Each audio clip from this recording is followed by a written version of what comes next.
আজকের ভিডিওতে আমরা জানব নবীজি দেখতে কেমন ছিলেন। ভিডিও শুরুতে প্রিয় নবীজির প্রতি দরুদ পড়ে নিচ্ছি।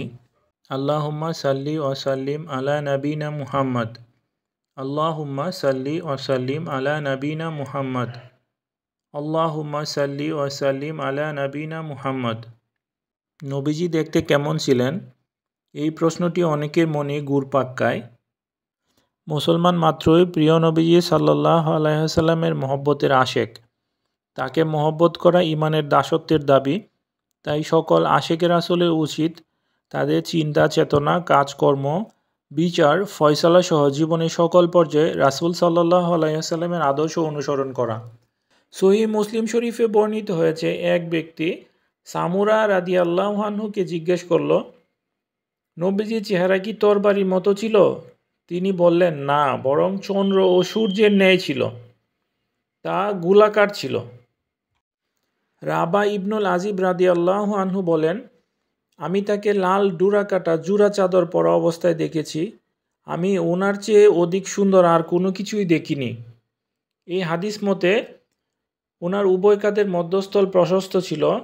এর দ্বারা বোঝা যায় ওনার সিনা মুবারকও প্রশস্ত ছিল, যা পরিমিত অবস্থায় বেশি ছিল না, যা আভিজাত্যের প্রতীক হিসেবে বিবেচিত।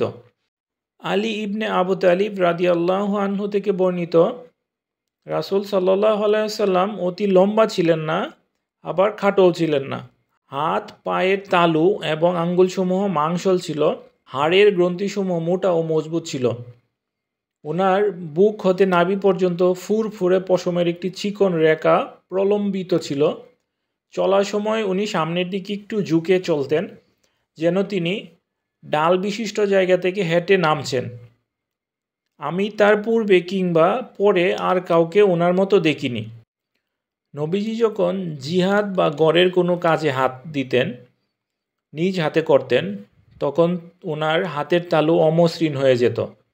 আবার যখন কাজ থেকে বিরত থাকতেন, মসৃণতা ফিরে আসতো, যা ছিল নবীজির সৃষ্টিগত সৌন্দর্য। সহিহ মুসলিম শরীফের অন্য একটি হাদিসে বর্ণিত আছে যে রাসূল সাল্লাল্লাহু আলাইহি ওয়াসাল্লাম সুন্দর চেহারার অধিকারী ছিলেন। চোখের শুভ্রতার মাঝে কিছুটা লালিমা ছিল। তিনি সুষম গুরালি বিশিষ্ট আকৃতির অধিকারী ছিলেন। সূর্যের সাথে উপমা পেশ করার উদ্দেশ্য হলো ওনার চেহারার উজ্জ্বলতা বর্ণনা করা, আর চন্দ্রের সাথে তুলনা করার তাৎপর্য হলো লাবণ্যময়তা তুলে ধরা। আবদুল্লাহ ইবনে সালাম রাদিয়াল্লাহু আনহু বলেন, রাসূল সাল্লাল্লাহু আলাইহি ওয়াসাল্লাম মদিনায় এসে পৌঁছলেন। লোকজন ওনাকে দেখার জন্য দ্রুত ওনার দিকে ছুটতে লাগলো এবং বলাবলি করতে রাখলো, রাসূলুল্লাহ সাল্লাল্লাহু আলাইহি ওয়াসাল্লাম এসেছেন। অতএব আমিও ওনাকে দেখার জন্য লোকদের সাথে উপস্থিত হলাম। আমি রাসূলুল্লাহ সাল্লাল্লাহু আলাইহি ওয়াসাল্লামের চেহারা মুবারকের দিকে তাকিয়ে বুঝতে পারলাম এই চেহারা কোনো মৃত্যুকের চেহারা নয়। তখন তিনি সর্বপ্রথম যে কথা বললেন তা হলো, হে লোক সকল, তোমরা সালামের প্রসার ঘটাও, খাদ্য দান করো এবং মানুষ ঘুমিয়ে থাকা অবস্থায় নামাজ আদায় করো, তাহলে নিশ্চয়ই তোমরা অনায়াসে জান্নাতে প্রবেশ করবে। নবীজি মুহাম্মদ সাল্লাল্লাহু আলাইহি ওয়াসাল্লাম ছিলেন এক মহান ব্যক্তিত্ব। ওনার চেহারা, আচার আচরণ ছিল অপূর্ব। সাহাবীদের বর্ণনা অনুযায়ী নবীজির শারীরিক গঠন ছিল মাঝারি উচ্চতার, অত্যন্ত সুন্দর মুখয়বব এবং ওনার দৃষ্টি ছিল গভীর এবং প্রভাবশালী। ওনার চুল ছিল লম্বা এবং কুকরানো, যা কাঁধ পর্যন্ত পৌঁছাতো। নবীজি সর্বদা পরিষ্কার পরিচ্ছন্ন থাকতেন।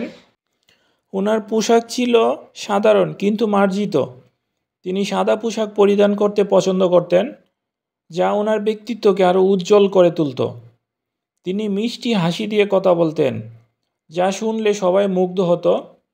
নবীজির চেহারা শুধু বাহ্যিক সৌন্দর্যে সীমাবদ্ধ ছিল না, বরং তিনি ছিলেন দয়ালু, সদালাপী এবং ন্যায়পরায়ণ। আজকের এই ভিডিওতে আমরা নবীজির চেহারা ও তার মহান গুণাবলীর কিছু দিক তুলে ধরার চেষ্টা করেছি মাত্র। নবীজির আসল চেহারা সম্পর্কে আরও জানার জন্য আমাদের চ্যানেল সাবস্ক্রাইব করুন। ধন্যবাদ আমাদের ভিডিওটি দেখার জন্য। আল্লাহুম্মা সাল্লি আলা মুহাম্মাদি ওয়া আলা আলি মুহাম্মাদান কামা সলাইতা আলা ইব্রাহিমা ও আলা আলি ইব্রাহিম ইন্নাকা হামিদুম মাজিদ। আল্লাহুম্মা বারিক আলা মুহাম্মাদিউ ও আলা আলি মুহাম্মাদান কামা বারাকতা আলা ইব্রাহিম ও আলা আলি ইব্রাহিম ইন্নাকা হামিদুম মাজিদ।